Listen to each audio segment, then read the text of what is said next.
Hello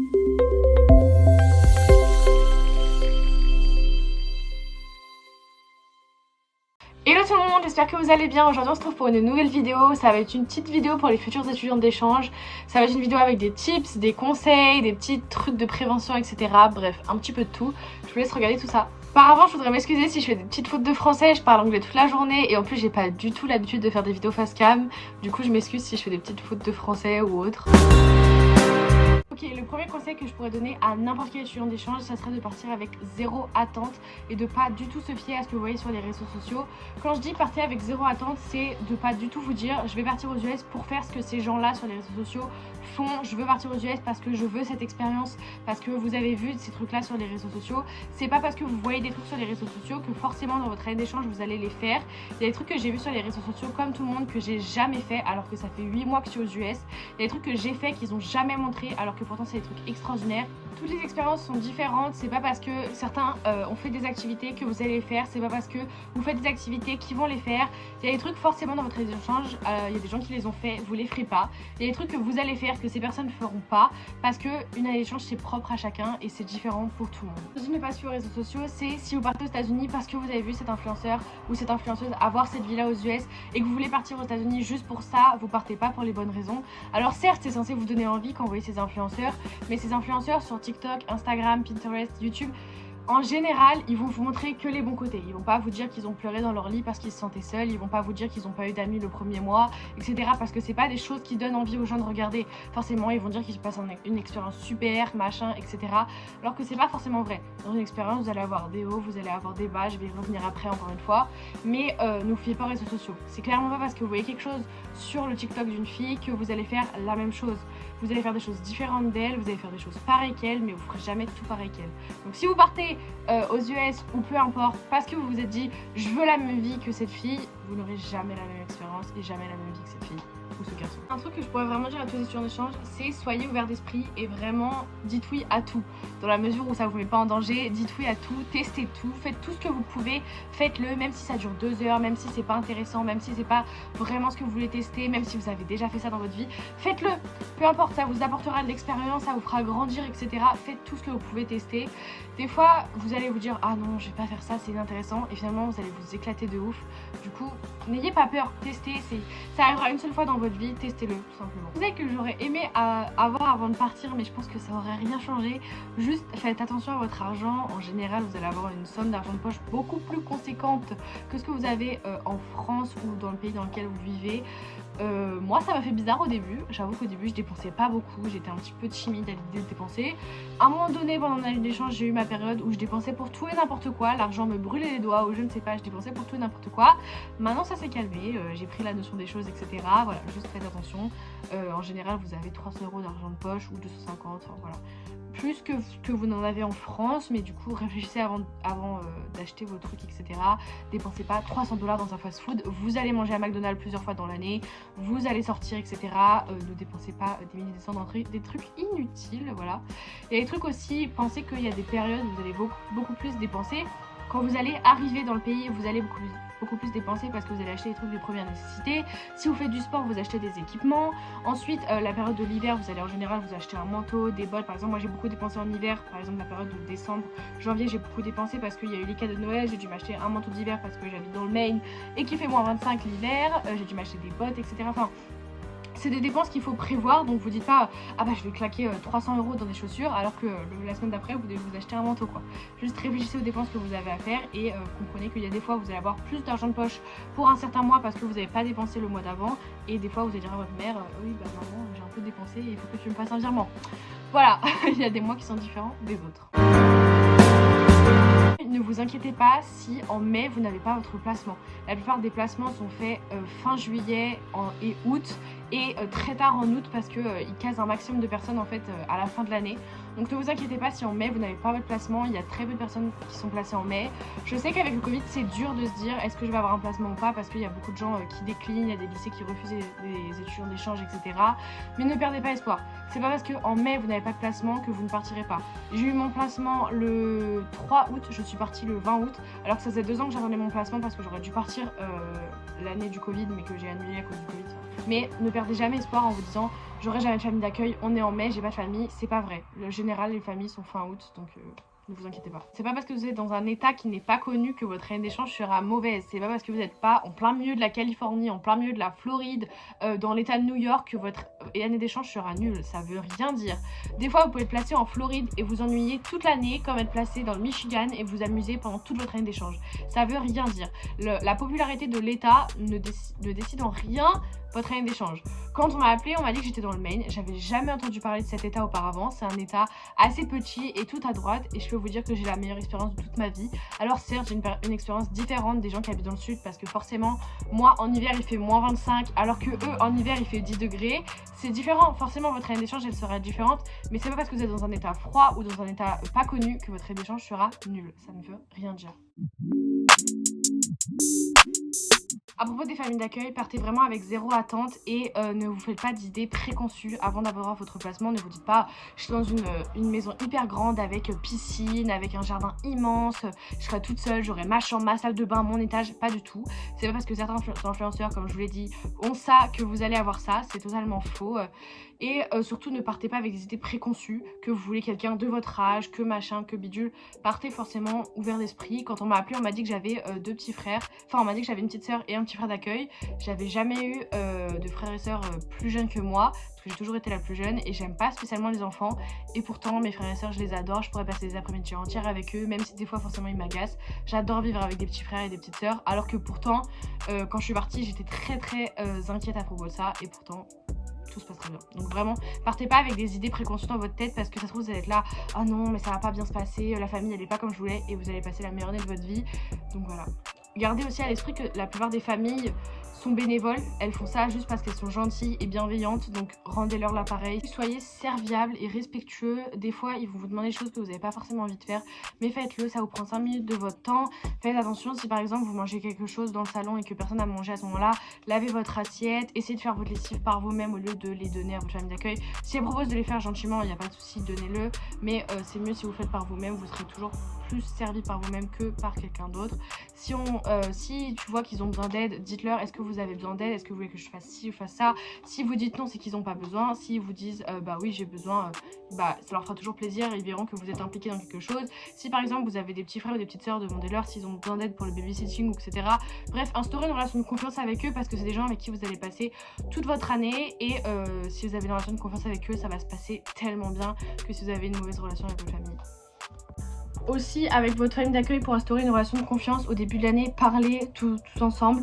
Dites-vous, est-ce que j'ai le droit de faire ci, est-ce que j'ai le droit de faire ça, est-ce que je peux sortir avec un tel, est-ce que je peux sortir avec un tel, etc. Si votre famille elle vous dit bah oui tu peux faire ça, il n'y a pas de problème, mais envoie-moi un message à chaque fois.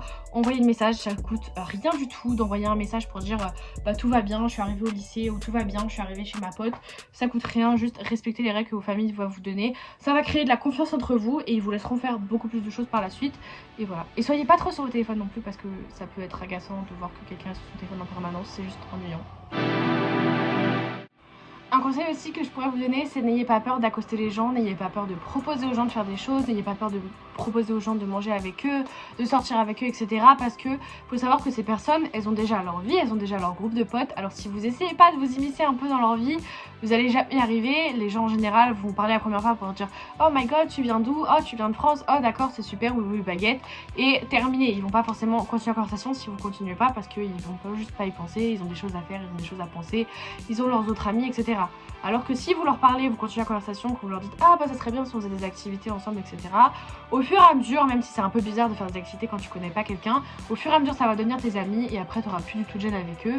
Aussi pour se faire des amis, je vous conseille de rentrer dans des clubs, des groupes, une équipe, un club après l'école ou peu importe, mais faites quelque chose où ça va vous permettre de rentrer en contact avec des gens, parce que juste les cours vous n'avez pas forcément le temps, les journées aux US sont courtes, du coup juste rentrer dans une équipe, même si c'est pas forcément un sport qui vous plaît énormément, rentrez dedans, vous allez juste rencontrer des gens et après vous serez pas obligé de refaire un sport parce que vous aurez votre groupe d'amis.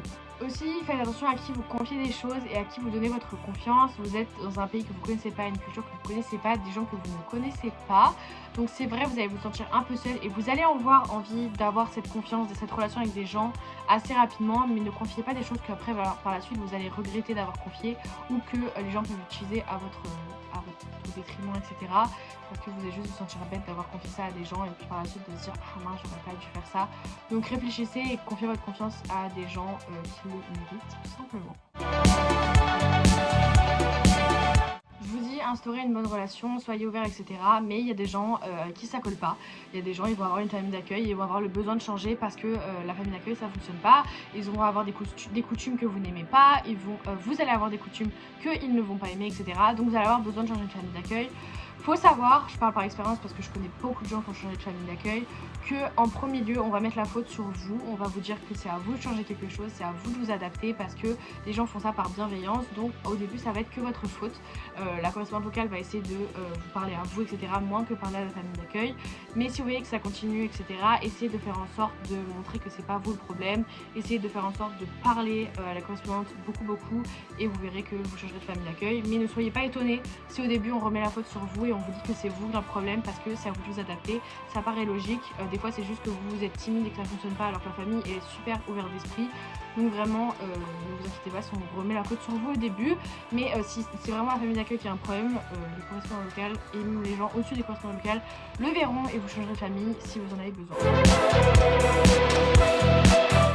Du coup j'ai deux tips pour vous, le premier c'est pour le téléphone et le deuxième c'est pour la banque. Le premier pour le téléphone c'est d'utiliser l'application OpenPhone, c'est une application qui coûte 10 € par mois. Ça va vous créer un numéro américain et vous pourrez appeler, les personnes pourront vous appeler. Ça fonctionne juste en Wi-Fi, c'est un peu comme WhatsApp mais vous avez juste un numéro américain pour vous. Et moi j'ai préféré du coup garder mon numéro français en passant par le forfait free à 20 € par mois. Je crois que tu as 100 Go de 4G ou 75, je suis plus très sûre. Et après tu as appel et SMS illimité. Du coup ça me coûte 30 € tous les mois. Je trouve ça pas ça très cher parce que quand tu regardes avec les forfaits américains où tu as très peu de 4G et c'est des trucs genre 40 $ par mois, je trouvais ça beaucoup plus rentable de faire ça. Je pouvais garder mon numéro français donc pas besoin de dire à tous mes potes de changer de contact, etc. Et je pouvais avoir un numéro américain que je peux utiliser presque partout vu que du coup j'ai la 4G du numéro français. Donc ça c'était super pratique. Et du coup pour la banque, en tout premier lieu je vous conseille de demander à votre banque s'ils font des cartes internationales. Si ils en font, c'est super, vous allez toucher le jackpot et vous pouvez juste passer par votre banque. Si ils le font pas, je vous conseille de passer par des banques en ligne comme Fortuneo, N26.